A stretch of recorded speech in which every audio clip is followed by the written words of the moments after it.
Bargarh गाइसलेट block रो कंसडोल गाँव चाषी माने जिलापाल कार्यालय के आसिकरी तांकर गाँ थी गला वर्ष खोला जाइथिबार बोरिंग थी लाइन लगाबार के कहिचन। गला वर्ष बोरिंग तो करिचन किंतु लाइन नाई लगी हेति लगी चाषी माने बहुत असुविधा पाउचन। जल्दी लाइन लगा जाओ बोली दाबी करिचन, नाई हेले आके आंदोलन हेबा बोली कहिचन। बरगढ़ वार्ड नंबर 11 नॉट कॉलोनी थी गोटे भड़ा घरे रोले दिनेश कुमार सेठ। दिनेश घर के खाई आसिथवार बेले तांकर स्प्लेंडर प्लस गाड़ी के पार्किंग करी करी जाइथिले। खाई करी आसला परे गाड़ीटा आउ नाई थाई किए चुरे करी नेइथिला बाइक के, सेथिलागि दिनेश टाउन थाना ती बाइक चोरी मामला एतला करिछन।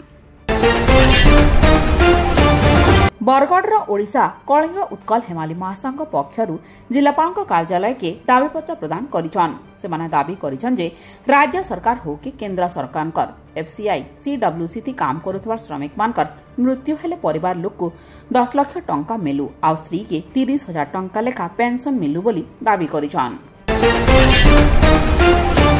बरगढ़ विधायक अश्विनी षडंगी आज बरगढ़ 1 नंबर वार्ड नु जीरा नदी तक बुली करी देखिछन आ केंता हिसाब थी सबु नाली मान को सफा करा जिबा आ ड्रेनेज व्यवस्था के ठीक से करा जिबा जहार द्वारा वर्षा पाई जमा नाई हुए आ सहिति बोही जिबा।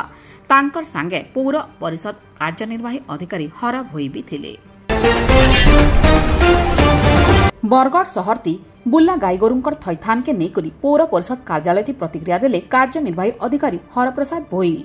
से कहिचन गाईगोरु मान को खुला नाई छाड़ुन, जदि के धरा पड़ला बेले तांको फाइन देबार के पड़बा। बुला गाईगोरु लगी दुर्घटना मान बढ़ी चलीछे, ताके अटकाबार लगी गुटे कमिटी बना जाइछि बोली कहिचन।